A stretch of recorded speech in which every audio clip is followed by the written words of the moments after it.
Florida's general election is just about a month away. Some of the candidates are with us tonight to answer questions about important issues. Rally 2014 starts now.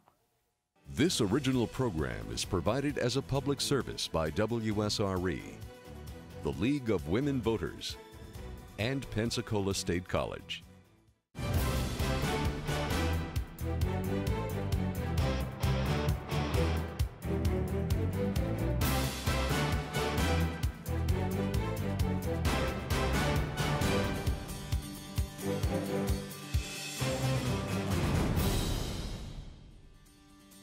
Good evening and welcome to Rally 2014. I'm Drexel Gilbert with WSRE TV. And I'm Sandra Averhart with WUWF Public Media.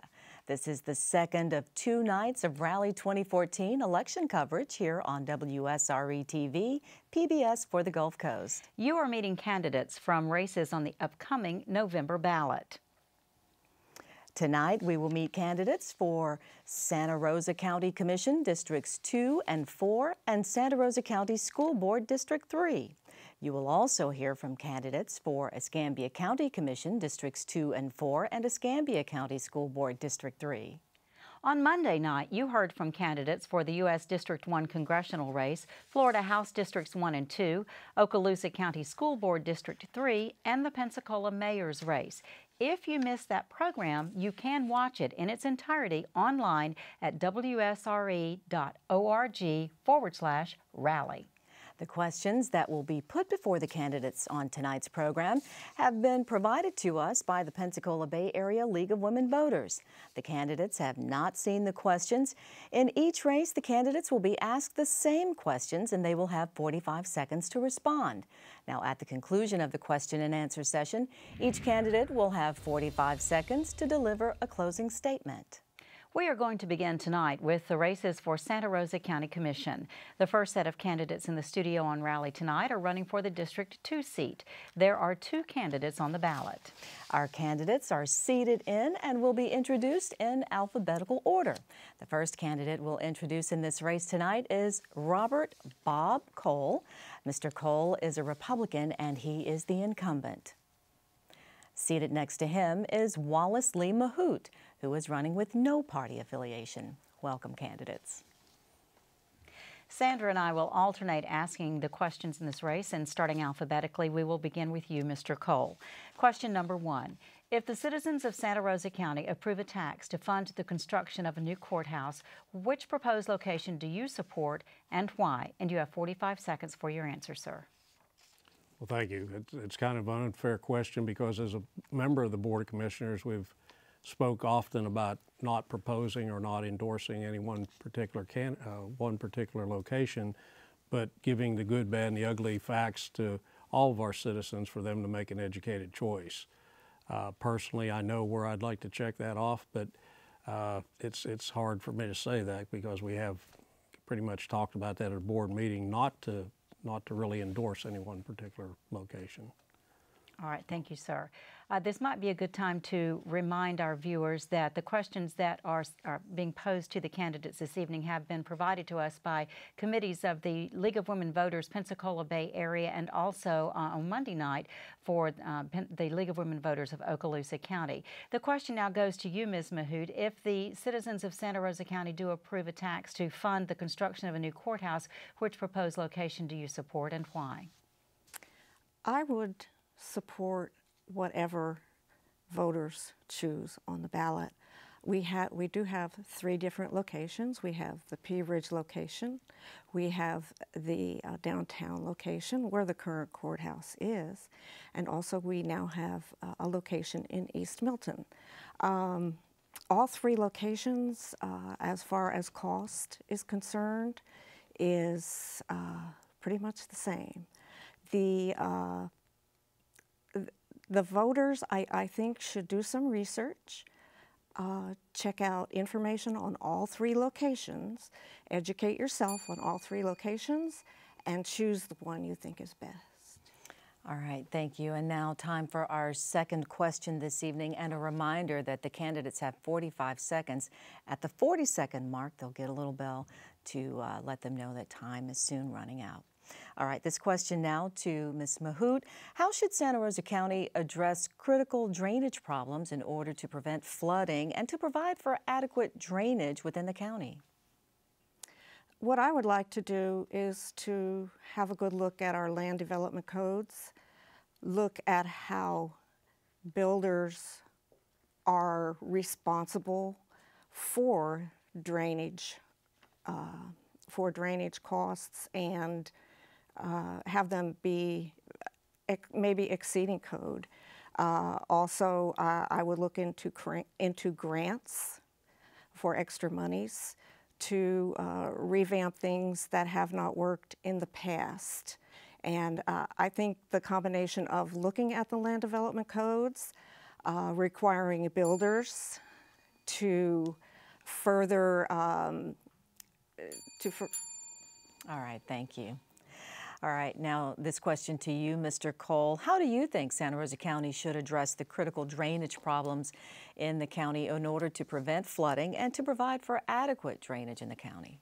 Well, thank you. It is a very critical issue, and we are looking at that right now. We've got a plan that we're working with a engineering group to work on Holly by the Sea. What's not happening is our current land development code is okay.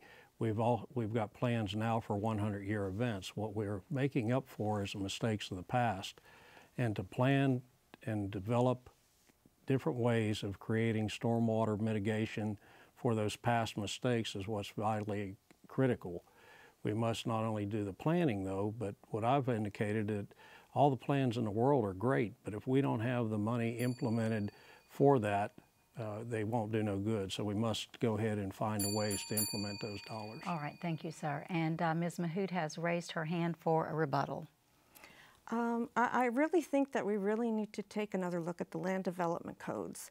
Even before the April floods, there were various cases of flooding in the south of the county. So I really do think we need to look at those land development codes closer.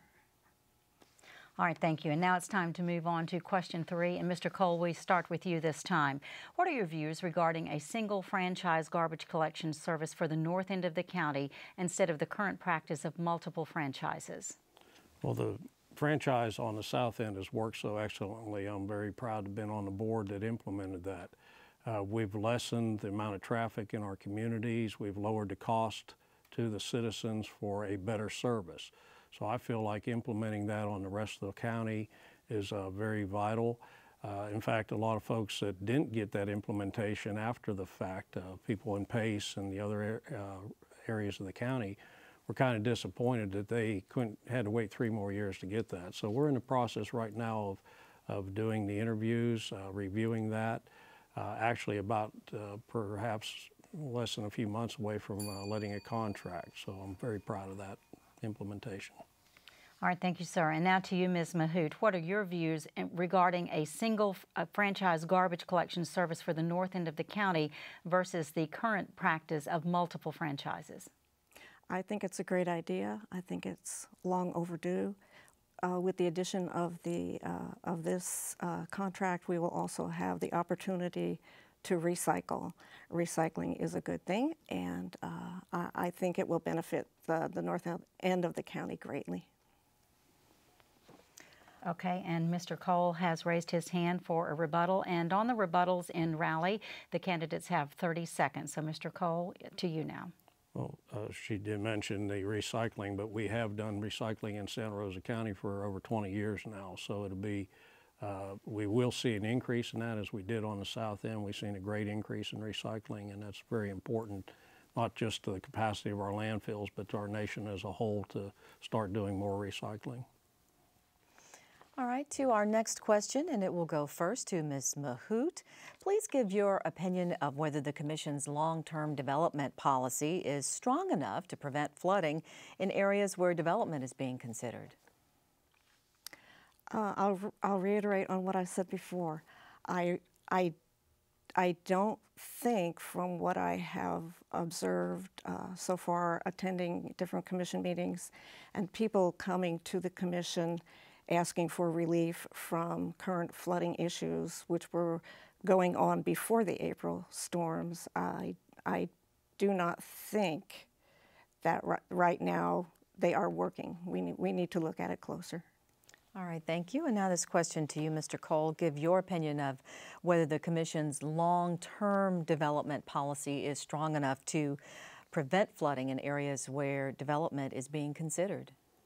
I believe as we currently have a long-term, our plan and our implementation is for 100-year events where the state only requires 25 years.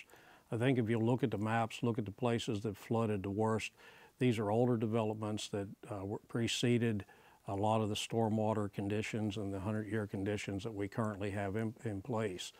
So I believe by continuing to enforce the 100-year policy and then going back and retrofitting a lot of these facilities that weren't built adequately enough when they were built. And that's what we have to do. We have to find and develop the funding stream for those, because even though we can plan for it, if we don't develop a funding stream, we can't repair it. All right, we have a rebuttal from Ms. Mahout, 30 seconds. I would have to say that it wasn't just older areas. It was newer areas. As new areas were being developed in the South End particularly, there was an increase in flooding on areas that had been developed previously. All right, thank you. All right, now it's time for question number 5, and we will begin this with Mr. Cole. Please discuss if you would support having alternating meeting sites for regular County Commission meetings to accommodate attendance in both the north and south ends of the county. That's a real quick question and answer. Yes, I do, and we already have. Since Commissioner Lynchard developed the Tiger Point Recreation Facility that was built with approval of the board to have the facilities for not only broadcasting it and streaming it. So we have already implemented that, and I think it's only fair to our citizens to go ahead and be at the south end at some time, especially if there's a lot of issues on there. So I'd like to see us schedule more of that, and also maybe take another look at evening meetings, because when I first got on the board we had evening meetings, but they were canceled after a short period of time of me being on the board. We haven't done that in 10 years. I'd like to see us readdress that. All right, thank you. Now the question goes to you, Ms. Mahout. Your thoughts on having alternating meeting sites for the regular County Commission meetings in order to accommodate attendance in both the north and south ends of the county? I think it's an excellent opportunity. I see that it's working already. I see that staff works very hard to make the Tiger Point Community Center available for these meetings. Everything has been wonderful. People in the South End can look at important issues right there, maybe be just a little bit late to work, or maybe we could have some evening meetings starting at 6 p.m. All right, thank you. We're now up to our next question, and it will go first to Ms. Mahout. The question is, what is your opinion on how to prioritize funding for improvements to current parks versus construction of new ones? I think upkeep of current parks is foremost. Depending on the funding to make our parks accessible to everyone, maybe even the handicapped, is more important to spend the funds in that direction. And then if there is extra money to fund a new park for a different area, that can also be considered. All right, thank you. Now this question to you, Mr. Cole. What is your opinion on prioritizing funding for improvements to current parks versus construction of new ones? Well, over the years we've built quite a few parks in Santa Rosa County, so I believe the majority of the funding at this time needs to be used for maintenance and improvements to those particular facilities. We did get quite a few dollars out of electric impact fee for recreation years ago, but that amount has lessened over the last few years. In order to keep from raising ad valorem taxes, we shifted those dollars from recreation in the general fund. Recently, we've made a motion and started to slowly increase that again, but it's about $70,000 to $100,000 that we have now that pretty much has to go for maintaining parks. It would be hard to develop a brand new park today with that kind of budget. All right, thank you. And now the final question for this race begins with Mr. Cole. What can the County Commission do to ensure that more homes are connected to the sewer system in order to decrease the numbers of homes using septic tanks? And you have 45 seconds, sir. Well, we're currently doing that through CDGB projects. We've gotten Baghdad off of septic tanks. We've gotten Ward Basin Road off of septic tanks. We've increased the capacity of the Milton sewage system. And we're also working on the south end on CDBG grants. We'll continue to go after these grants. We've got an excellent grant writer, and that's very important for us to get these septic tanks closed down and people on regular sewage systems. It helps keep these tanks from leaching into our water basins and our rivers and streams. So as one of your county commissioners, I'd be much inclined to keep applying for these grants, getting them, implementing them, make sure we get the most for our dollars. All right, and the question now goes to you, Ms. Mahout. What is your opinion, or what should the County Commission do, rather, to ensure that more homes are connected to the sewer system in order to reduce the numbers of homes that are using septic tanks? I have to agree that funding, sources of funding is very important. It is important to lessen the impact of our septic tanks on our aquifers. Anywhere there's drinking water, it's always a good idea to always protect that drinking water. So funding is first and foremost.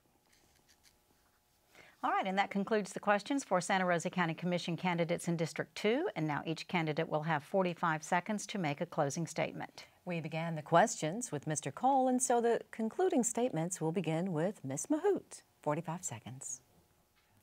Hi, thank you for watching tonight, being interested and taking an interest in your community. I would like to say that I decided to run no party affiliate because I feel that is the best way for me to represent each and every citizen in Santa Rosa County. We have a diverse community, a wonderful community. I would like to work with the public to ensure growth, infrastructure. I would like to work on homelessness. I would like to see public transportation reenacted in our area. The land development codes, I would also like to take another look at the land development codes so that we can grow in a good way. All right, thank you. And now to you, Mr. Cole, your closing statement, and you have 45 seconds. I thank you for the privilege of serving as your county commissioner. Sheila and I have raised 4 children here and now are blessed with 10 grandchildren. I'd like to honor your vote by continuing to develop economic development, by bringing jobs here, and also our quality of life by more recreation area, transportation and roads, just like I did on Avalon Boulevard. Go after that state and federal funding, increase that capacity and safety, and of course beach renourishment and stormwater runoff. Very critical to this Board of Commissioners, not just to plan for it, but design funding sources to implement it. Please join me at Re-elect Bob Cole 2014 or on Facebook. And thank you very much for this evening, and God bless. All right, thank you very much, candidates, for being with us on Rally tonight. We want to remind you that you are watching Rally 2014 on WSRE TV, where candidates in the upcoming November election have the opportunity to answer questions that for this evening's races were prepared by the Pensacola Bay Area League of Women Voters. We have several more races ahead of us this evening, and we will return in just a moment. But for now, let's take a look at the races that are still ahead.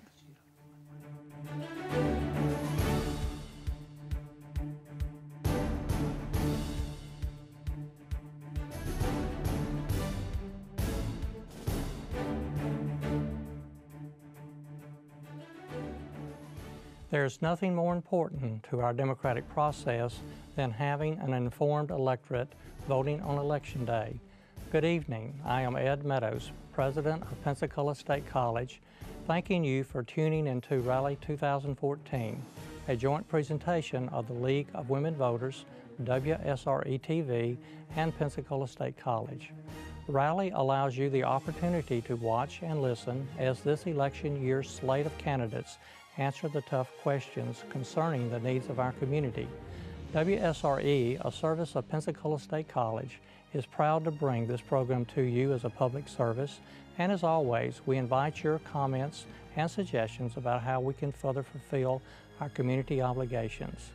Let's all remember the importance of participating in the governance process by voting in the upcoming election.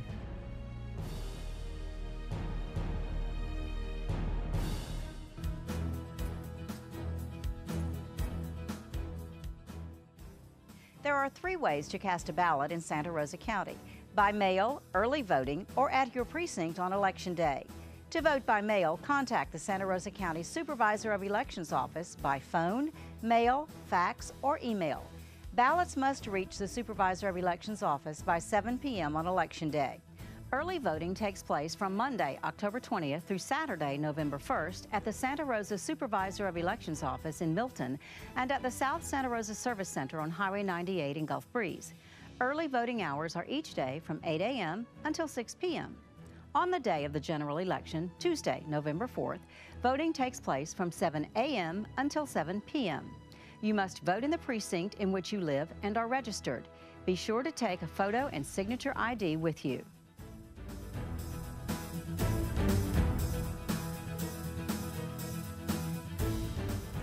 And welcome back to Rally 2014 on WSRE TV, PBS for the Gulf Coast.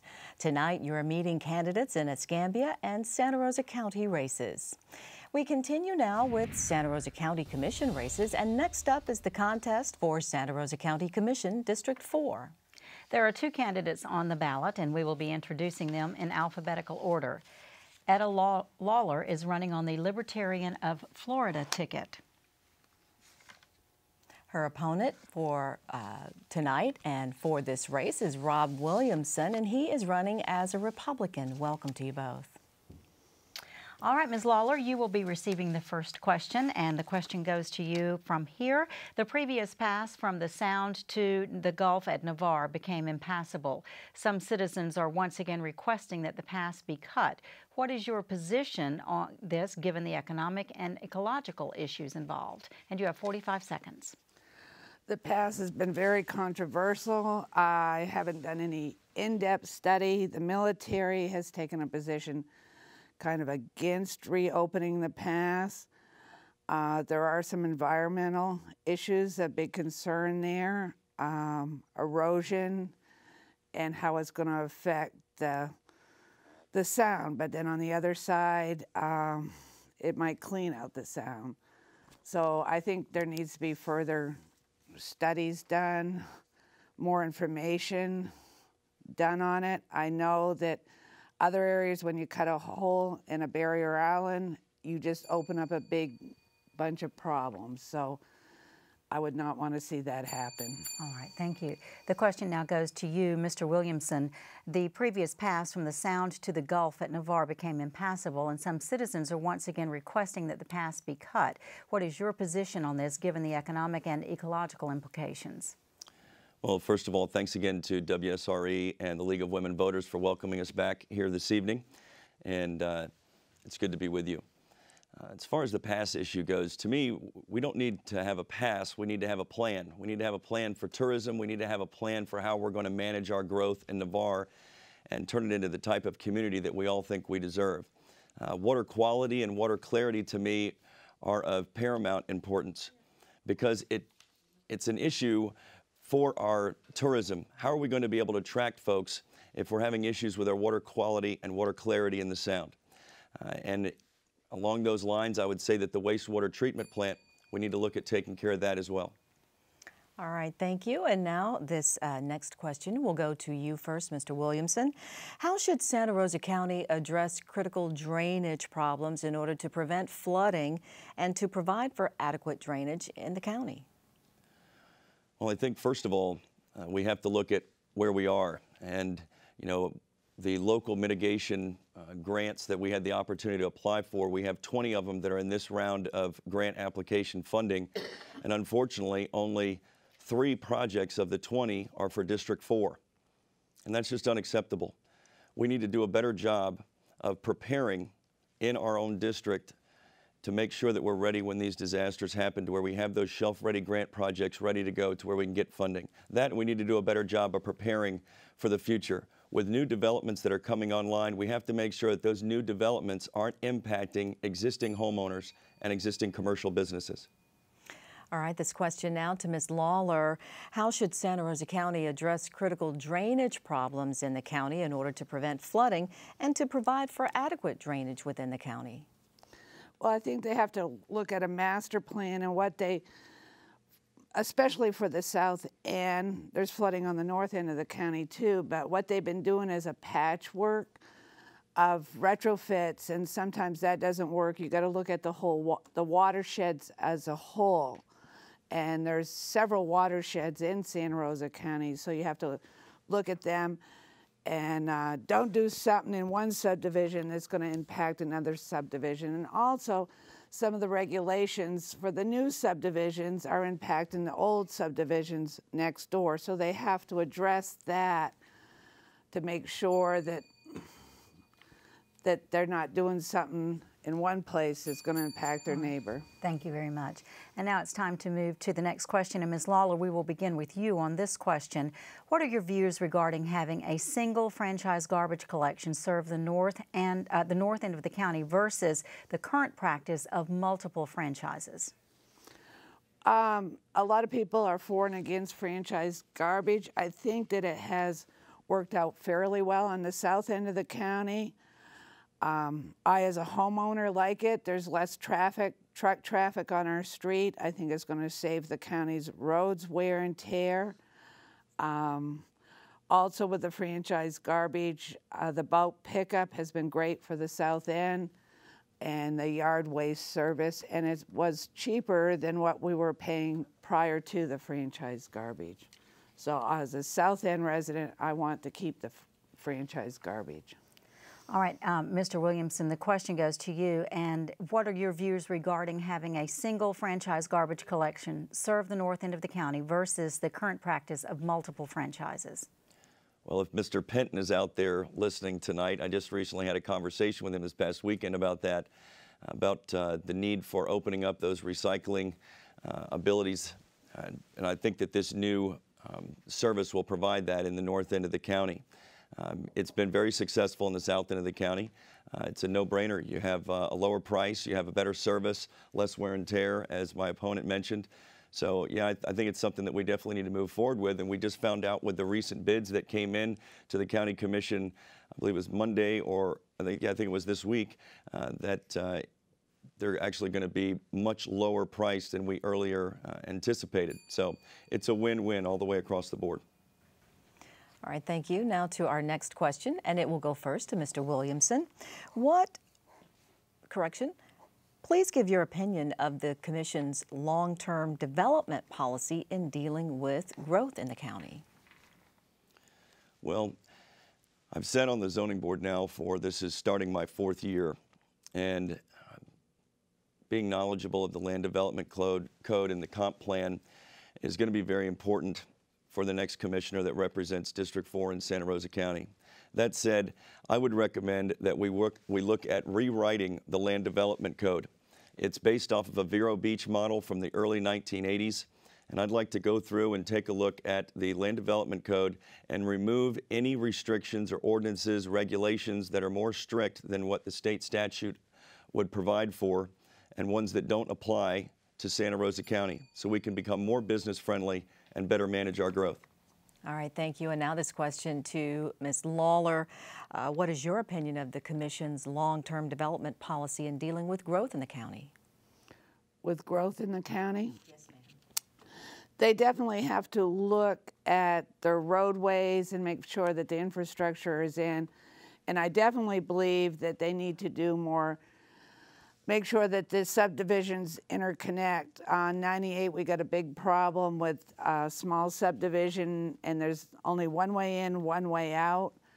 And also on the growth on the drainage and flooding problem. If you don't have your infrastructure in, your growth is bad. So before growing too rapidly, make sure drainage, water, sewer. All right, thank you. Thank you, Ms. Lawler. And the next question, we will begin with you, Ms. Lawler. Please discuss your opinion on having alternating meeting sites for regular county commission meetings in order to accommodate greater attendance in both the north and south ends of the county. I'm all in favor in that, and the commission meetings that they've had on the south end has had good attendance. Also, I believe that we have to have some nighttime meetings. When I've mentioned it to some commissioners, they say, well, all our meetings are open to the public, but not everybody can make the 9 o'clock in the morning meetings. So somehow, maybe not all the meetings, but rotate them so that either the committee meetings at night or the regular meetings at night, something so that the public can attend and be heard.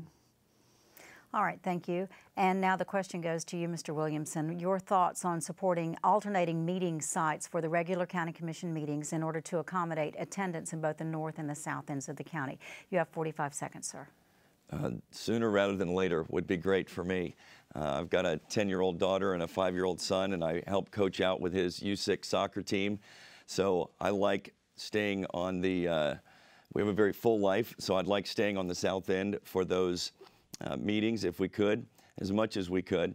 I know that we may have larger facilities, and I know that there's some labor issues there with our staff needing to travel to the south end of the county, but you know, we're a growing county now. And I think it's important that we provide open transparency, open communication, and whenever possible, we want to make sure that we're opening that communication up to all parts of the county. Heck, we should look at having meetings in Jay as well. All right, thank you. And this is a great time to remind you that we are talking to candidates for Santa Rosa County Commission District 4.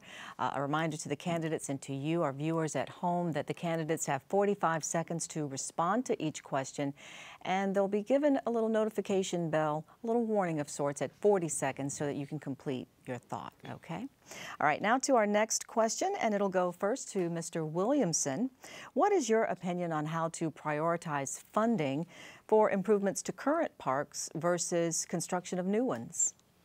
Well, I've said that as commissioner, one of the first things I would look to do for District 4 specifically is stand up a parks improvement committee to where we could have a District 4 park improvement plan. Quite frankly, our families, taxpayers, our kids deserve a safe place to go. And right now, I just don't feel that our District 4 parks meet those expectations. I think it's a minimum obligation that we provide. So that's one of the things that I think would require immediate attention. As far as the funding goes, each commissioner is allocated recreation funds that are supposed to be allocated specifically for that purpose. And I think it just takes a focus on them, and that's the focus I'd provide if elected. All right, thank you. And now this question to Ms. Lawler. Your thoughts on prioritizing funding for improvements to current parks versus construction of new ones? I would like to hear from the residents, and I agree with Mr. Williamson that some kind of board where people can come and voice their opinions. What I've seen prior is a commissioner just pick stuff and spend money on stuff that was kind of ended up being a flop. So we do need to hear from the citizens on what they want. I think we could do more with what in our parks that we got, and also I think we need to look for public-private partnership on the funding. And it's out there, it's just going after it and finding it. All right, thank you. And this is the final question for the candidates for Santa Rosa County Commission seat District 4, and we begin with you, Ms. Lawler. What can the County Commission do to ensure that more homes are connected to the sewer system in order to decrease the number of homes that are using septic tanks? Grants, look for more grant money, and work with the water. A lot of them are member-owned water sewer companies, so they have to work jointly, and also prioritize the sewer systems where it's more densely populated, where the need is, and along the shorelines and whatnot. All right, thank you. And Mr. Williamson, the question now to you. What do you believe the County Commission should do or could do to ensure that more homes are connected to the sewer system in order to decrease the number of homes that remain on septic tanks? Sure, and once again, it comes back to you got to have a plan. And you know, we have a Soundside Drive, for example, that runs along the Sound. We need to do septic tank abatement in those areas to reduce or hopefully eliminate the amount of runoff we're having into our Sound. You know, that comes back to the water clarity issue and the water quality issue that I feel is so important for us to maintain. As far as funding sources go, I believe the Restore money could be used for matching funds to help with grants, both state and federal grant opportunities, to get that septic tank abatement projects finished and to better protect our waterways. All right, thank you. And that concludes now the questions for Santa Rosa County Commission District 4. It's time for a closing statement now. And we began our questions with Ms. Lawler, and so that means we will begin closing statements with Mr. Williamson, and you have 45 seconds.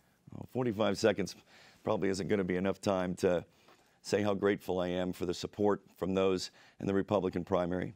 And now I ask you to take the next step with me, the next step in building the type of community that we all think is possible. A community where all residents can come forward and have their voice be heard and valued. I don't believe that Santa Rosa County is a north end and a south end.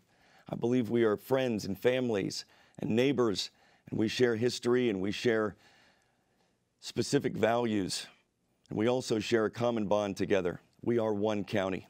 I'm asking tonight for your trust and for your vote, and in exchange for that, I promise to work every day to deliver results. God bless, and good night. All right, thank you. And now we send it to you, Ms. Lawler, for your closing statement, and you too have 45 seconds. I've been a kind of outspoken advocate for several years for better county government. What I see going on up in county government has gotten me quite concerned at times. Public matters cannot be addressed when our elected officials attempt to silence, muzzle public opinion. Last year, I should not have had to gone to the state's attorney's office to get the county to follow the prescribed procedures put in place for the protection of the public and the public's right to be heard.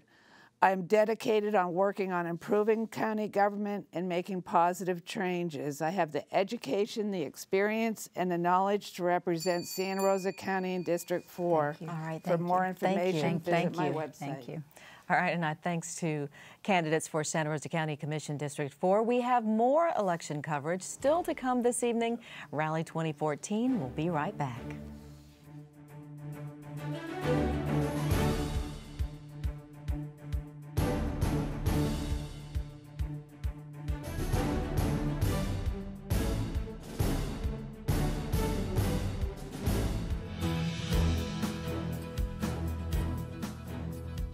Thanks for watching this year's rally event on WSRE TV.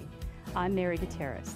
Haley Richards and I serve as co-presidents of the League of Women Voters of the Pensacola Bay Area.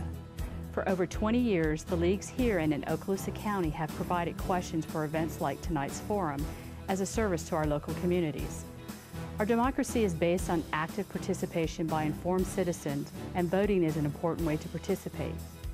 The League of Women Voters is a nonpartisan political organization, which means we don't support or oppose parties or candidates. We work to increase understanding of major public policy issues and encourage informed and active participation in government. This rally is one way for us to make accurate and nonpartisan information available to voters. You can also contact us for explanation of the amendments and other ballot issues. We invite women and men to attend our public events or join us as a member of the League. For more information, visit www.lwvpba.org or www.lwvokaloosa.org. And please remember to be an informed voter this year.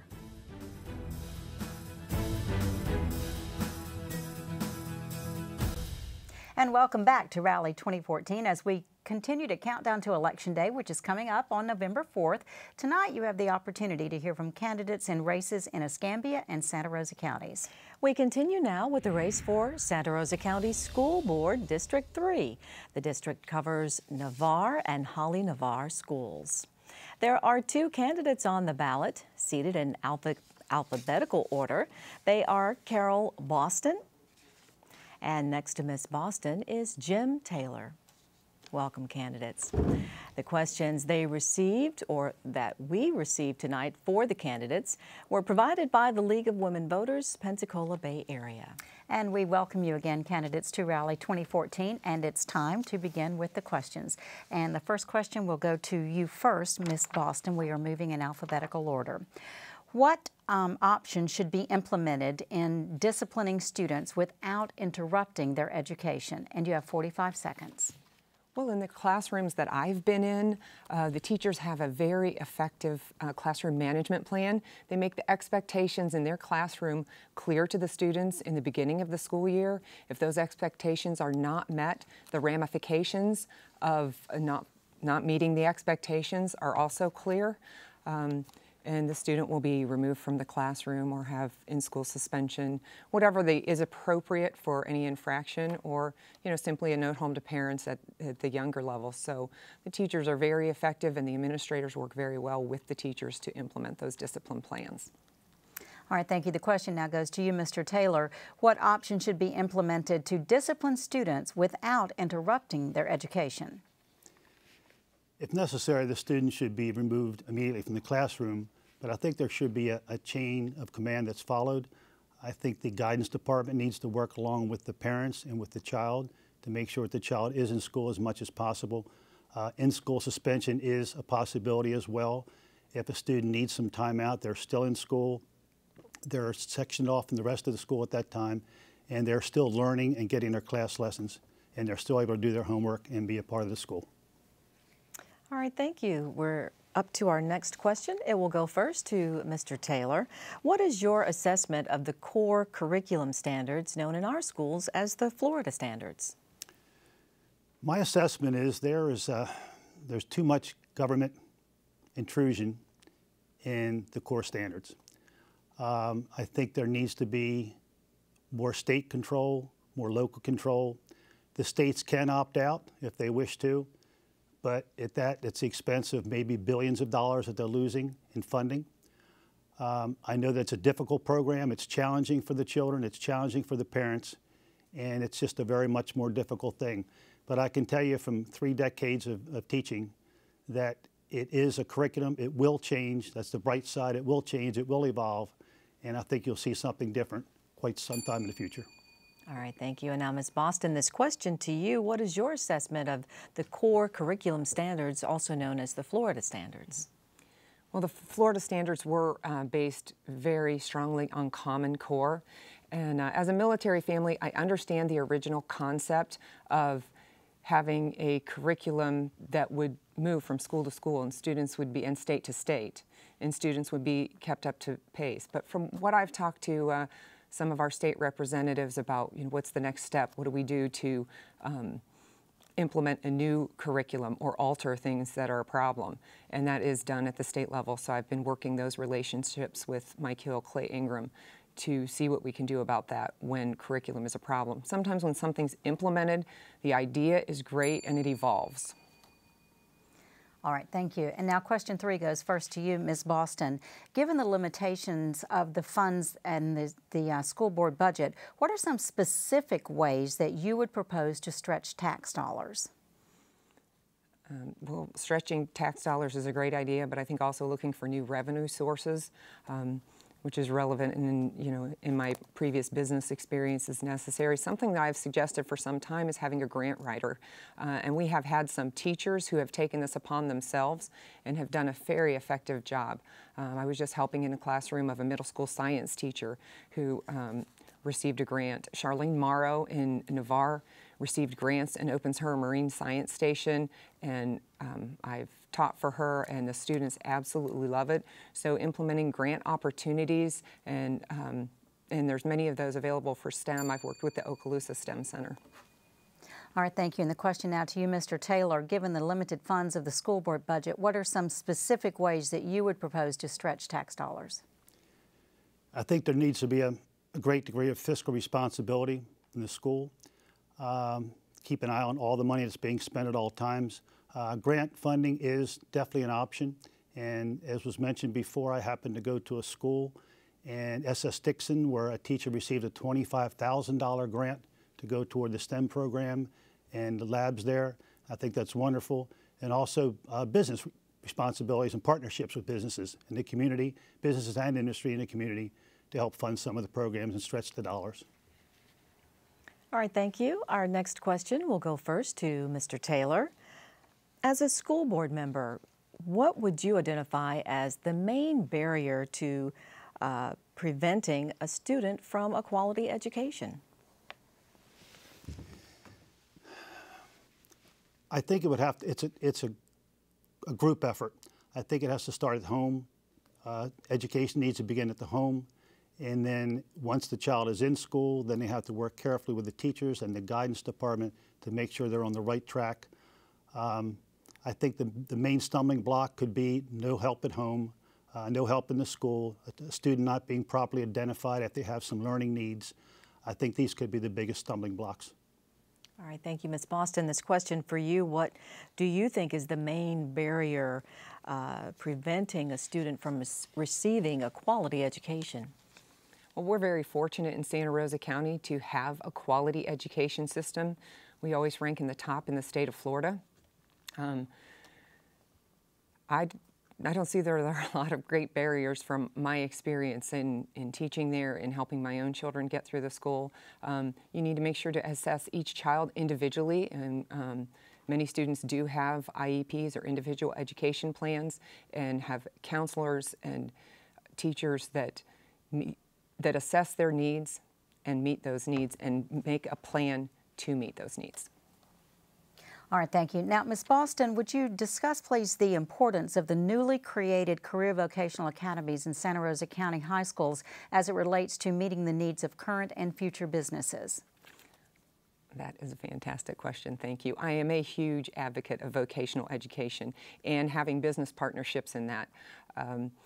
And knowing what the employment needs are. I'm working with a workforce strategy program through the Air Force, and knowing what the needs are and the opportunities are so that we can prepare our students to be employed.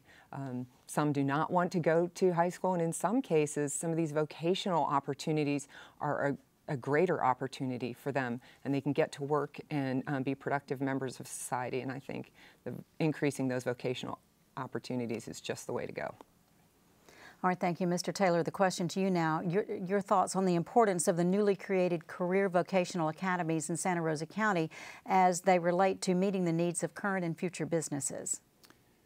I think it's a fantastic idea. I've had the opportunity to visit Lockland Tech.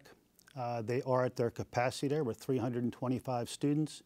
It's amazing when you tour the campus and you see certifications in nursing, welding, auto mechanics, cyber tech. It's just an amazing thing. And again, not all students are going to go to college, and even some that go are not going to graduate. So we need to have students that are productive out in the world and can contribute to society, and they need some kind of a certification or some kind of a trade when they get out in the world. All right, this next question to Mr. Taylor first. Several recent studies have indicated that educational outcomes are improved by encouraging teachers to mentor each other and to collaborate on best practices. What plan do you support for mentoring teachers? Well, there is a mentoring system in place now in the county, and it's for the use of any teachers actually. But the senior teachers can mentor the younger teachers and newer teachers. They can do this by observing them in the classroom and helping them with their lesson plans and helping them along.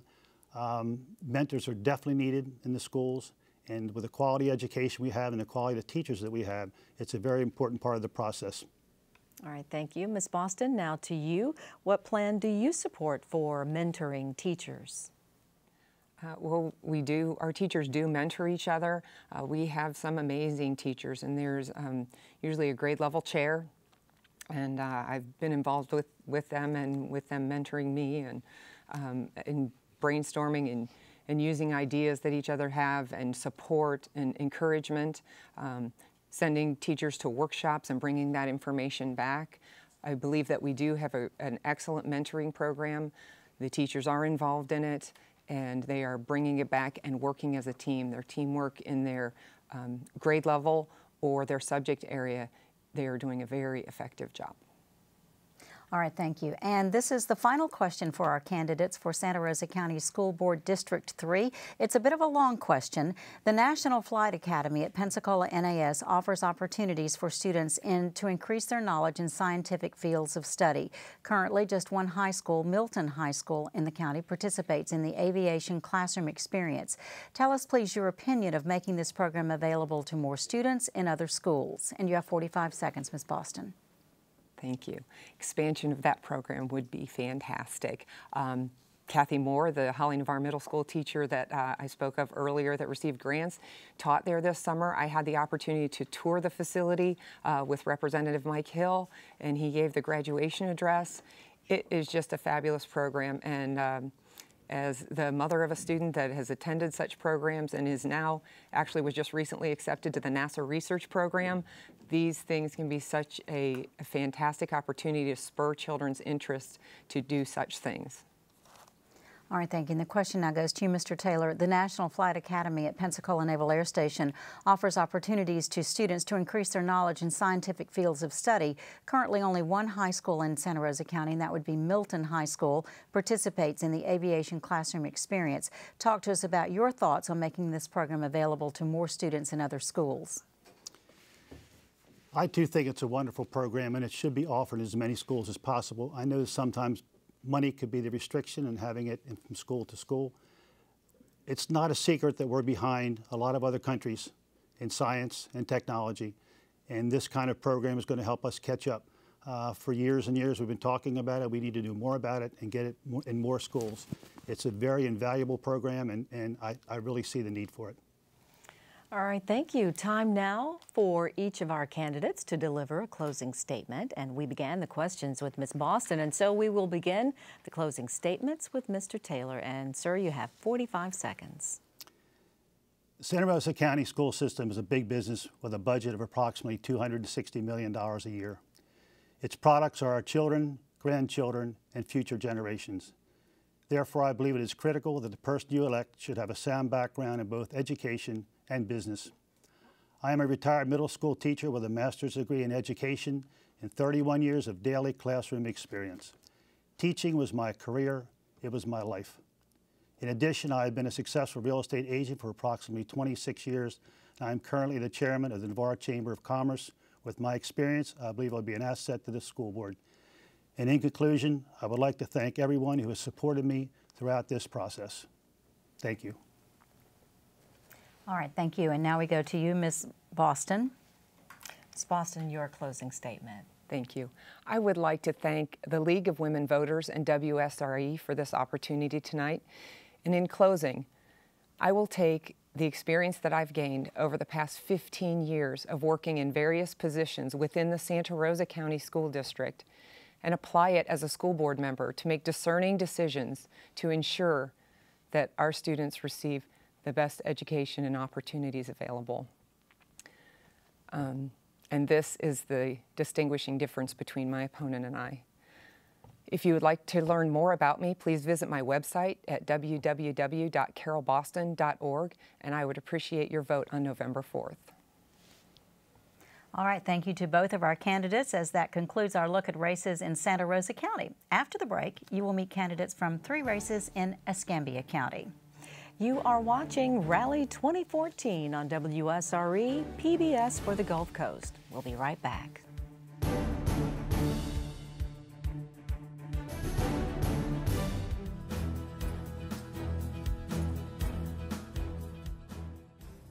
There are 3 ways to cast a ballot in Santa Rosa County: by mail, early voting, or at your precinct on Election Day. To vote by mail, contact the Santa Rosa County Supervisor of Elections Office by phone, mail, fax, or email. Ballots must reach the Supervisor of Elections Office by 7 p.m. on Election Day.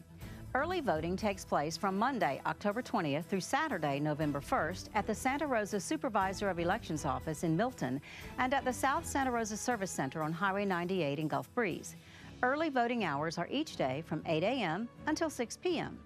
On the day of the general election, Tuesday, November 4th, voting takes place from 7 a.m. until 7 p.m.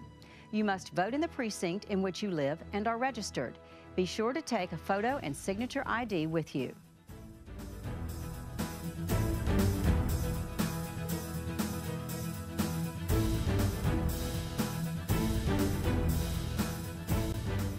welcome back to Rally 2014. We now move to Escambia County and 3 races on the November ballot for the County Commission, Districts 2 and 4, and School Board, District 3. A reminder that the questions in this race have been compiled by the League of Women Voters. Our next 2 candidates are vying for the Escambia County Commission District 2 seat. They are seated in alphabetical order. The first candidate you will meet tonight is Deb Moore. She is the Democratic candidate. And seated next to Ms. Moore is Doug Underhill, and he is the Republican candidate. We will begin the questions with Ms. Moore, and the first question is, considering the proposal to construct a recycling center at the Perdido landfill, what are your expectations of the level of processing at this site? Well, I would love to see everything go through this landfill. I believe in recycling.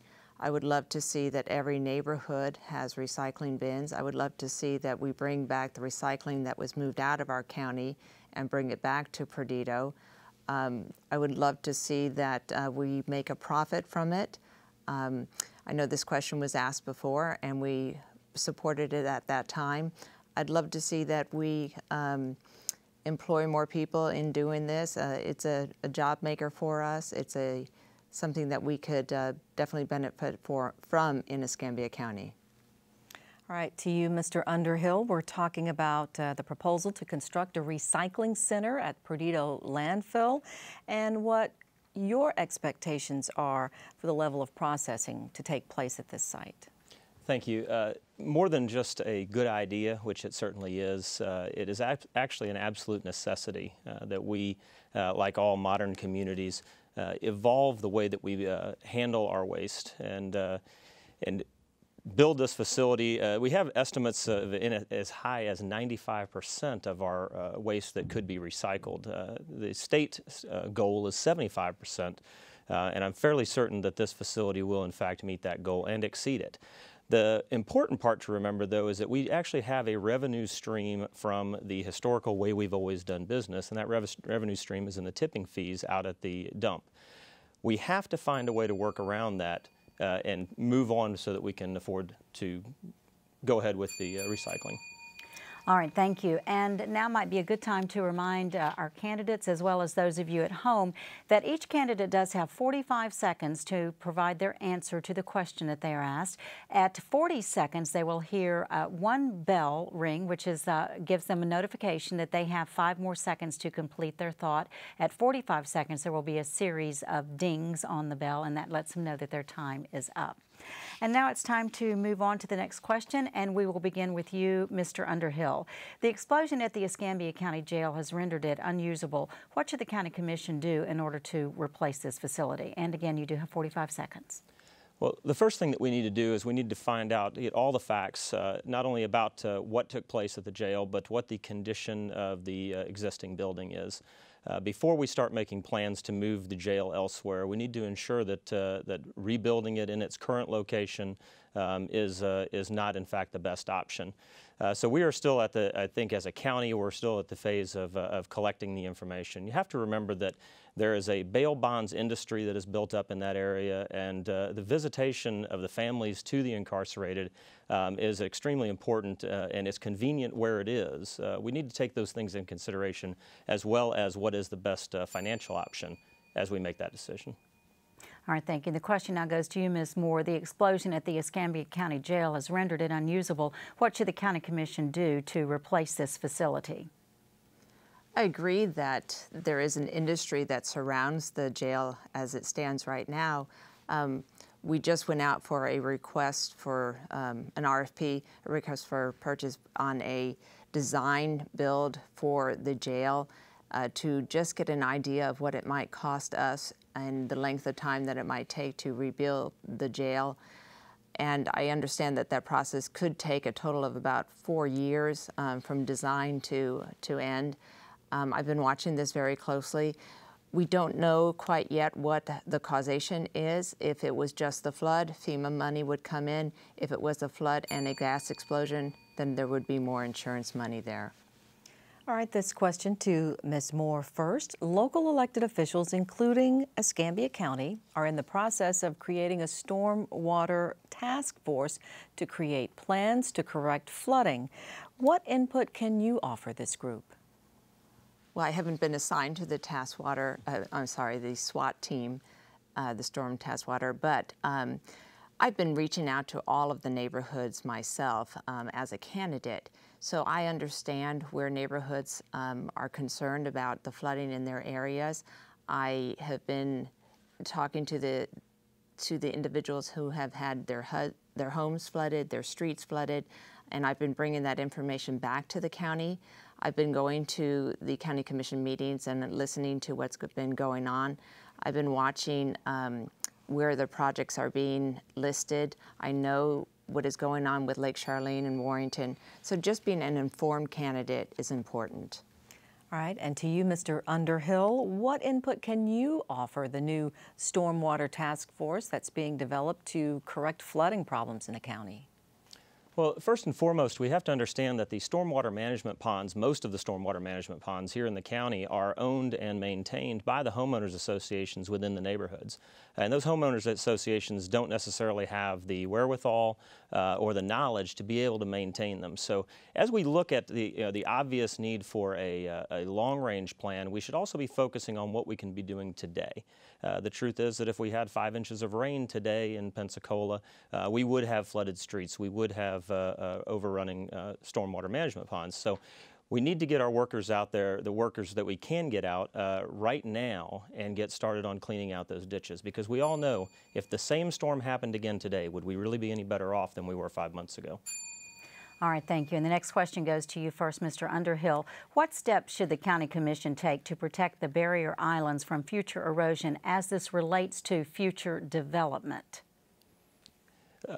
There's been quite a bit of misinformation and argumentation on the idea of beach renourishment, and to some it may seem like folly to renourish a beach that is just going to erode further. But I would submit that for those of us who live on the coast, this is as much an important part of our infrastructure as our roads and our drainage ditches. So we do in fact need to put in place not just a beach renourishment to replace the beaches that we've lost during storms, but also to take a very close look at how we live with our environment and make sure that the further development that we do, particularly on the islands, is conducive to our environment.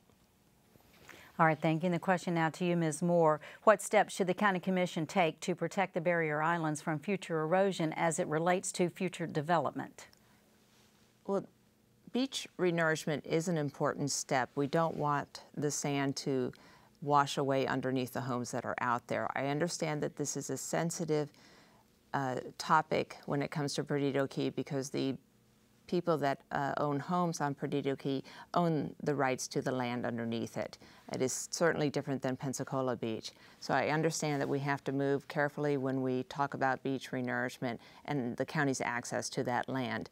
But low impact development is certainly a key issue also. We do want to move carefully when we build out there. We want to use sustainable growth when we are building out on these sensitive areas. All right, our next question to Ms. Moore first. As an alternative to the problems created in the Wedgwood area, please comment on the advisability of the county purchasing a large tract of land, including a buffer zone, to be used for disposal of demolition and construction waste. Well, I've been present at all of those county commission meetings when the women of Wedgwood came in, and you know, the power of that was amazing to watch them come in, and as I liken it to, they moved a mountain of debris with their voices. I do not want to see another C&D or pit in somebody's backyard. So the idea of buying a large tract of land somewhere out away from the people, from the homes of our communities, is definitely something that I would support. All right, and to you, Mr. Underhill, given the problems in the Wedgwood community, comment please on the advisability of the county purchasing a large tract of land, including a buffer zone, to be used for construction and demolition waste collection. Thank you. The problems at Wedgwood are not so much a problem of the C&D dumping at its nature, at its core. It was a failure of a community to really take care of all of the citizens of the community. It would be hard pressed to find somebody that could really explain how we got to that point. But with regard to the county actually taking over the business of C&D dumping, I think we would be much smarter to actually look to the very first question we talked about tonight and the recycling facilities, and how much of that waste as well would we then be able to minimize. All right, thank you. And the next question goes to you, Mr. Underhill. First, county roads need continuing maintenance due to, of course, increased traffic as well as flooding. Please discuss the adequacy of the budget that is designated for road maintenance and repair. Well, certainly you mentioned there that the roads need repair because of additional traffic and the flooding. The roads were in a state of disrepair, and funding these kind of core issues, core infrastructure issues, has not really received the kind of attention that it should have received from the county. So I would actually say that our road conditions are more the product of systematic deferred maintenance, just failing to really take care of things. And we all learned in 4th grade that if you want to have nice things, take care of the things that you have. So this actually needs to be at the very core of what the county does, the infrastructure issues. And particularly from my perspective, these need to start at the core of District 2, which is Warrington up through Wedgwood and Myrtle Grove. All right, thank you. And Ms. Moore, the question now to you, your thoughts on the adequacy of the County Commission budget that is designated for road maintenance and repair in light of the fact that the roads need continuing maintenance due to increased traffic and flooding. When we take a look at our budget, everybody wants to cut taxes and create a balanced budget. We have to do that by law, but nobody wants to raise taxes. And that's where LOST, or our local option sales tax, comes into effect. It was created or devised in 1992, renewed in 94 and 2007, and we're looking to renew that again. This is something that provides more income to the county for these types of infrastructure, sidewalks, roads, buildings, parks. This is something I support. It is something that is not borne primarily or only by the citizens of Escambia County. All right, we're up to our final question for these candidates for Escambia County Commission, District 2. And following up on infrastructure and other issues, what type of infrastructure and quality of life features would you like to have in place in order to attract high-paying jobs to the area? Ms. Moore, I'm sorry. You first. Thank you. Could you repeat the question? I'm sorry. Certainly. What type of infrastructure and quality of life features do you think should be in place in order to attract high-paying jobs? We need to have a stable infrastructure in order to promote our city and attract the high-paying jobs. But it is a cycle, a catch-22, if you may. We need to have the education and training and the workforce readiness that will also attract the manufacturing, the maintenance jobs in aviation and maritime and IT, cyber, and other things that, it's a cycle of all of those three things: the infrastructure, the jobs, the education, and they all fall into one big circle to create a well-rounded community. All right, and to you, Mr. Underhill, your thoughts on the kinds of infrastructure and quality of life features that should be in place in order to attract high-paying jobs. Well, actually, I work in the cyber industry, and I'm constantly attracting those high-paying jobs from places like Arlington, Virginia, and Tampa, and they come to work at Corey. And quite frankly, we don't have any trouble in terms of competing with those communities on quality of life. In fact, they can't touch us. But the infrastructure, the number one infrastructure that keeps those industries out of Pensacola and out of Escambia County is the infrastructure of our county government. If we don't have a county government that's efficient, that's effective, and that makes sense at the surface, and can actually work together to get things done, it creates too much risk for those jobs to come into Pensacola. All right, thank you very much. It's now time for closing statements for our candidates for Escambia County Commission District 2, and we began the questions with Ms. Moore. So we will begin the closing statements with Mr. Underhill, and each of you will have 45 seconds for your closing statement. Thank you. Special thanks to the League of Women Voters. Great questions and a great opportunity to talk directly to voters. And thank you for everybody who's spending time tonight listening to us and to become informed voters. For far too long here in Escambia County, we have been defined by our divisions, whether it be rich versus poor, black versus white, even in District 2 of Myrtle Grove versus Perdido Key. The reality is that we are all suffering the consequences of the same ailment, and that is a government that has for far too long focused on kind of those golden shovel in the moment or in the ground moments, and not focusing on the real core infrastructure and the core issues of the community. I'm very confident as I see the changes going on at the county government that. All right, thank you. And now 45 seconds for your closing statement, Ms. Moore. A vote for Deb Moore is a vote for a full-time county commissioner. I bring a lifetime of leadership both in the military and in the civilian communities which I lived in. A vote for Deb Moore is a vote for a leader, a commissioner who will listen to you, the people, and bring a consensus between District 2 and the county, the rest of the county in Escambia. I ask for your vote on November 4th. Thank you. All right, thank you. And those were the candidates for Escambia County Commission District 2, and we thank the candidates for being with us on Rally 2014. Coming up, more candidates are in the studio to answer questions on Rally 2014. We will be right back.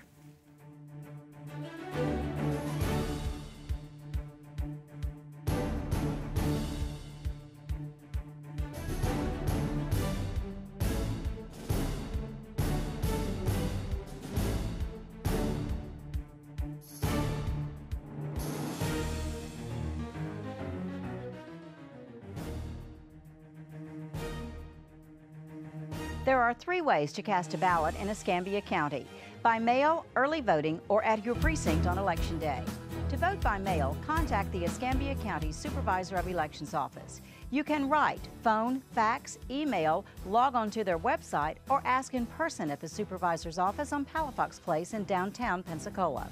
Ballots must reach the Supervisor of Elections office by 7 p.m. on Election Day. Early voting takes place from Monday, October 20th through Saturday, November 1st at the 7 locations listed on your screen. Early voting times are 8 a.m. until 5 p.m. at the Supervisor of Elections office and from 9 a.m. until 6 p.m. at all other locations.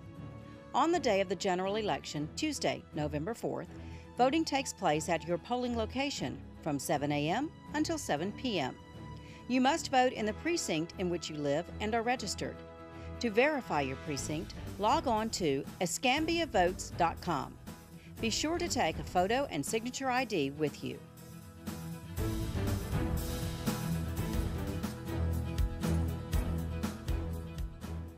On the November ballot, there are 3 amendments to the Florida Constitution. A 60% margin is required for passage. Here's a look at what each amendment covers. Amendment 1, Water and Land Conservation. This amendment dedicates funds to acquire and restore Florida conservation and recreation lands. The ballot summary reads as follows. Funds the Land Acquisition Trust Fund to acquire, restore, improve, and manage conservation lands, including wetlands and forest, fish and wildlife habitat, lands protecting water resources and drinking water sources, including the Everglades, and the water quality of rivers, lakes and streams, beaches and shores, outdoor recreational lands, working farms and ranches, and historic or geologic sites by dedicating 33% of net revenues from the existing excise tax on documents for 20 years. Amendment 2, Use of marijuana for certain medical conditions. The ballot summary of Amendment 2 reads as follows. Allows the medical use of marijuana for individuals with debilitating diseases as determined by a licensed Florida physician. Allows caregivers to assist patients' medical use of marijuana. The Department of Health shall require and regulate centers that produce and distribute marijuana for medical purposes and shall issue identification cards to patients and caregivers. Applies only to Florida law, does not authorize violations of federal law or any non-medical use, possession, or production of marijuana. Amendment 3, prospective appointment of certain judicial vacancies. The ballot summary of Amendment 3 reads as follows. Proposing an amendment to the state constitution requiring the governor to prospectively fill vacancies in a judicial office to which election for retention applies resulting from the justices or judges reaching for mandatory retirement age or failure to qualify for a retention election, and allowing prospective appointments if a justice or judge is not retained at an election. Currently, the governor may not fill an expected vacancy until the current justice's or judge's term expires. For more detailed nonpartisan information, you can download the Florida League Voters Guide. Log on to thefloridavoter.org, the website for the League of Women Voters of Florida. Scroll down to the 2014 Voter Guide section and click on Download. The guide will appear on your screen. When you scroll down to the amendment section, the synopsis of each amendment and an explanation of what a yes or no vote will mean will be displayed.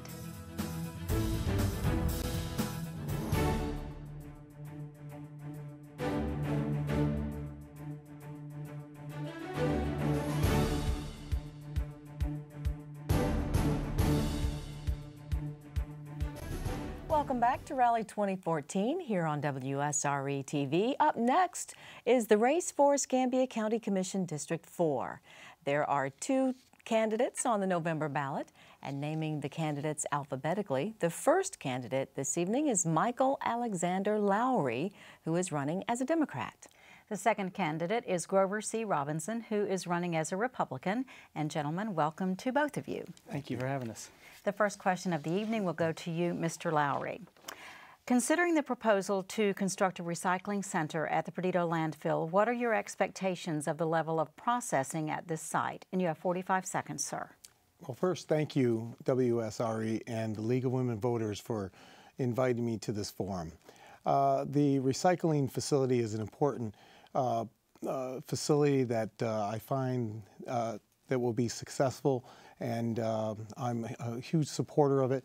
I've worked with the folks at that facility, and I know that we should be working consistently and for recycling in the community. All right, thank you. The question now to you, Mr. Robinson. Considering the proposal to construct a recycling center at the Perdido landfill, what are your expectations of the level of processing at this site? Well, again, I think we're very excited, whether it's us or ECUA. We think somebody can do a recycling center that can probably process and recycle probably anywhere from 75 to 80% of the material that comes through, and can do it in single load, so there's no reason to separate it. However, we are very adamant at the BCC that the 20 to 25% that's left over maintain at the Perdido landfill. It be put into ground and used. Right now that we're doing, we have 100 years left of that landfill, and we currently have a methane to gas, methane gas to energy there with Gulf Power, and we'd like to see that continue to expand and be able to generate additional dollars for the county. Thank you. All right, thank you, Mr. Robinson.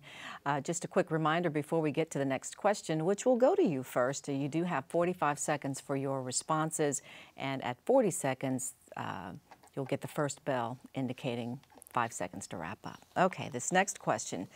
The explosion at the Escambia County Jail has rendered it unusable. What actions should the Commission take to replace this facility? Well, again, I've been very adamant that, that the biggest issue is that we get the jail out of a floodplain. Clearly, it was unfortunate, the events that happened on April 30th, but again, that jail had experienced flooding twice before. One of the problems of its location. My belief has been that we find a way to build a new facility, and we do it in a way that combines both facilities to really catch on the economies of scale, to be able to reduce with the efficiencies our operations, save monies that we can put into programming that really helps prisoners and reduces our recidivism, so that we're really doing something about the number of people that are in jail. Those are things I think we should be doing. All right, thank you. And Mr. Lowry, this question to you. What actions do you think the Commission should take to replace the jail facility? Well, an ounce of prevention is worth a pound of cure. We need to work on programs that will work to prevent these individuals from even getting into the jail. As we're moving forward, we're looking at not only the FEMA money, we're looking at the insurance money, but we're focused on where this facility will be, whether it will be a one-story facility or a campus or a five-story campus. Those are things that, as far as I'm concerned as a county commissioner, I will be a team player and work forward. But we need to support strongly the individuals that thank you. All right, we have a request for a rebuttal from Mr. Robinson. 30 seconds. But I do think the only way you're going to have the ability and the funding to do the programs is by improving the efficiencies at the jail. That's why I think you've got to find a way to move both of them, build a new facility that will have those efficiencies incorporated into it, that you can really put the money into programming so that you have fewer people there, you reduce recidivism and have fewer inmates. All right, thank you. The next question goes first to you, Mr. Lowry. Local elected officials, including Escambia County, are in the process of establishing a stormwater task force to create plans to correct flooding problems. What input can you offer this group? Well, the stormwater task force is a very important process. I support it immensely. Our infrastructure, which, on April 29th, we are facing something that we've never faced before. The reports of the infrastructure show that the infrastructure is old. So we're going to have to move forward and reach out to communities and that have been successful and have programs and assessments and best practices. So we should move forward in that direction. Thank you. Thank you. And the question now to you, Mr. Robinson. The local elected officials, including Escambia County, in the process of establishing a stormwater task force to create plans to correct flooding problems. What input can you offer to this group? Well, clearly the input we're already putting forward is individuals that have qualifications to be leaders. Florida should be a leader. I mean, we experienced unbelievably 24 inches of rain that night in a 24-hour period. But there are certainly things that we can do better, and there are things that were identified to us. The good news is we know the areas that we need to attack, but we need to be perhaps more open to other ideas. I think this is not just solving problems the way we've always solved them. We've got to solve them a little bit differently. I think one of the ways we're looking at doing that is just in what we want to do in the improvements of Olive Road. We want to create a retention pond, but not just the retention pond we've always had. We want to have it in a park-like setting so it's wet retention, so that it offers both a settling area for water, but also a park and recreation opportunity for citizens. All right, up to our next question, going to Mr. Robinson first. When additional development is planned, what steps should the County Commission take to protect the barrier island from future erosion? Well, again, I think one of the best things about Pensacola Beach is the fact that it is really it's a three-legged stool of conservation, single-family residential, and the commercial core. You really have to combine all those parts. I feel very proud if we end up going the fee simple route that I put forward language that would allow essentially that conservation to stand into perpetuity. Those are things I think that are very important. We currently have a limit on the number of single-family residential. The only thing we have really occurring out there is hotel. But I think where we've got with the development, I think continuing to maintain and secure our conservation area is one of the things that we've done. I'm very proud to have done that. All right, now to you, Mr. Lowry. As it relates to new development, what steps do you think the County Commission should take to protect the barrier island from future erosion?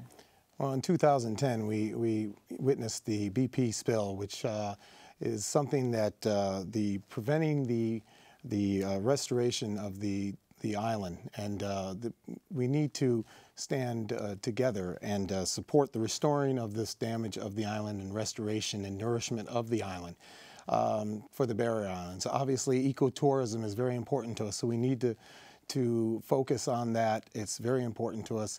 I too am a supporter of the fee simple title. All right, thank you. And now the next question goes first to you, Mr. Lowry. As an alternative to the problems that have been created in the Wedgwood community, please comment on the advisability of the county purchasing a large tract of land, including a buffer zone, to be used as a disposal site for construction and demolition waste. And you have 45 seconds, sir. Well, let's be clear. Let's be clear on this. No matter what your economic status is, we should always make sure that homeowners have clean air, clean land, and clean water. And I'm proud of these citizens for coming forward. And the county needs to make sure that we stand in a position where we're not ignoring the oversight on a landfill. And so with that being said, we have to keep in mind that these people have an investment, which is their homes. And we need to make sure that we support them and make sure that we're not taking away from their investments. And so I stand with the people. All right, thank you. And the question now to you, Mr. Robinson. As an alternative to the problems in the Wedgwood community, please comment on the advisability of the county purchasing a large tract of land, including a buffer zone, to be used as disposal site for construction and demolition waste. Well, again, I'm not sure what the alternatives are end up going to be. We're in the process right now of taking a 6-month moratorium to try to study it. So I don't want to presuppose one idea to the other, but clearly I'm proud of what Escambia County has done. We're one of only 6 counties in the state that preempts or goes further than what DEP does, and we clearly need to, and we've been doing that. But we're going to go even further than any of the 6 in what we're doing to investigate it. I'm waiting to see what that comes out. Again, do we need liners? We mainly have one issue with one particular problem landfill. But again, there's all kind of things. There's, as you said, there's construction debris landfills, there is just land clearing landfills, and then there are borrow pits. All of these things need to be evaluated, but they're all different with their own challenges. All right, thank you. A couple more questions for our candidates for Escambia County Commission District 4. This question to you, Mr. Robinson, first. County roads need continuing maintenance due to increased traffic and flooding. Please discuss the adequacy of the budget as it relates to or that is designated for road maintenance and repair. Well, again, road maintenance is always a challenging issue. We work with the state of Florida. Oftentimes we are putting money into the state of Florida's. In fact, right now, Escambia County puts more money than any other county in our District 3 area because we have the local option sales tax. The local option sales tax has allowed us to do new roads and maintenance, do additional drainage. It has really been something that allows us to address quality of life, and it's very critical to the future of where the county goes. Those are things I think we need to continue to do, and I'm very hopeful that the citizens will see the benefit of allowing somebody else to pay over 1/3 of that cost and put it going forward and allow us to do the improvements that we need to, not only for maintenance but also for expansion. All right, thank you. Now, your thoughts, Mr. Lowry, on the adequacy of the budget for road maintenance and repair. Well, obviously, it's obviously very important. The local option sales tax is something that I do support. Our opinions differ a little differently regarding that and how we can use that money. As a full-time county commissioner, I will be the type of commissioner that will go into the communities and actually ask the residents of those communities and have town hall meetings to get their opinion of what the needs are within that community. A lot of these roads are, I've walked the district, a lot of these roads need to be continued to be looked at, especially in the north end. Thank you. All right, thank you, gentlemen. And we are down to the last question for this race, which is for Escambia County Commission District 4. And the question goes to you first, Mr. Lowry. What type of infrastructure and quality of life features should be in place in Escambia County in order to attract high-paying jobs to the county? Well, jobs is something that's very important to me, and I've worked very hard my entire life to support good-paying jobs. Right now, technology and manufacturing jobs are something that we're lacking. We have some, but not enough. There's too many folks out there. I've walked the district. I've seen firsthand individuals that are without jobs. While we can attract businesses here with incentives, they need to make sure they work with this community and work with us in providing good paying jobs, but they understand that the goal is to lower our unemployment. We are facing the last 8 years with the Ellison Industrial Park, for instance, which is an area that I'd like to look at for the next 4 years. Okay, thank you. And the question now to you, Mr. Robinson. What type of infrastructure and quality of life features should be in place in Escambia County in order to attract more high-paying jobs to the county? Well, clearly, some of the things we were just talking about earlier with local option sales tax, I don't think the public sector necessarily creates jobs, but what we do is we create an atmosphere that is conducive to businesses being here. Clearly investing in our roads, our road structure, our airport, working with the city on the port, and those kind of things are ways we can do it. But I think it's also vital that we do things with Pensacola State College and University of West Florida. We've done that right now with aerospace and what we're looking to do with education. That is going to workforce train. We are going to be able to give workers workforce training. That will help us create more jobs and continue to expand in the aerospace industry. And I'm very proud of what the board has been able to accomplish while I've been on it. So I'm very excited to see what we can do. All right, thank you. It is time now for closing statements, and we will begin this time with Mr. Robinson, and you have 45 seconds, sir. It has been a pleasure to serve the citizens of District 4. We have reduced taxes, spending, debt, and millage, each by more than 20%. We have invested in jobs at Navy Federal Credit Union and a new industry with ST Aerospace. However, we still have many challenges and opportunities in front of us. The next 4 years will be the most important for developing plans for the monies received from the Restore Act. This will also be the most critical time for issues dealing with the tax status on Pensacola Beach, Olive Road improvements, and dealing with stormwater drainage. These challenges and opportunities demand a leader that can work across county lines and party lines to advocate for our community in Washington, Tallahassee, and here at home. I am the only candidate that offers the expertise and the experience, and that's why I'm running. Please vote Grover Robinson, County Commissioner, District 4. Thank you.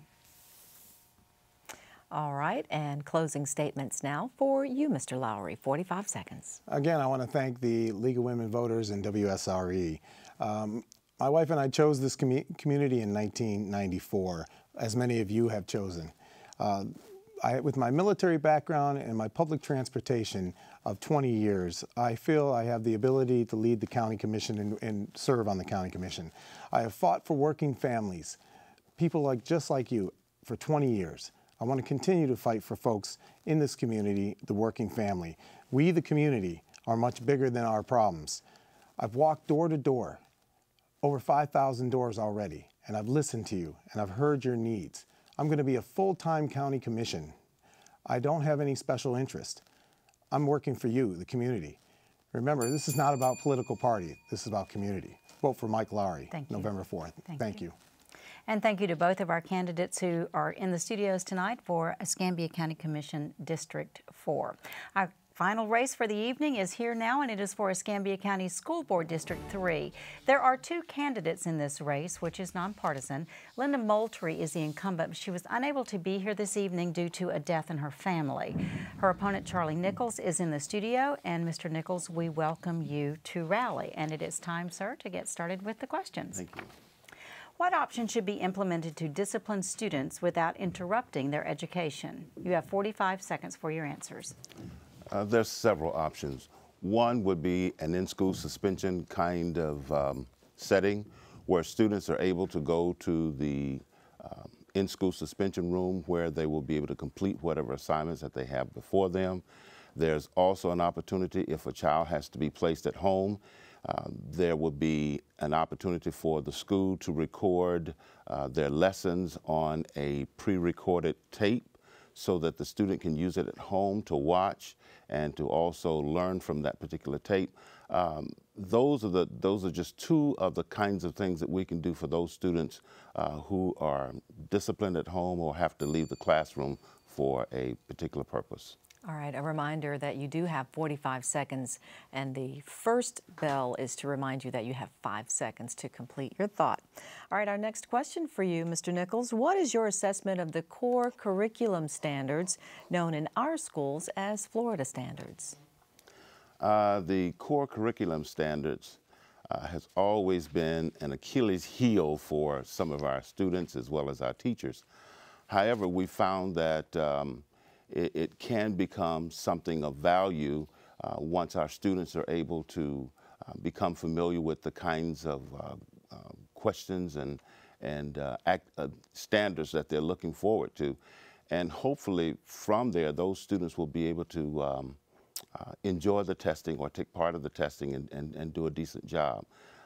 The core standards itself is rather stringent, and sometimes it causes students to either accept it or reject it.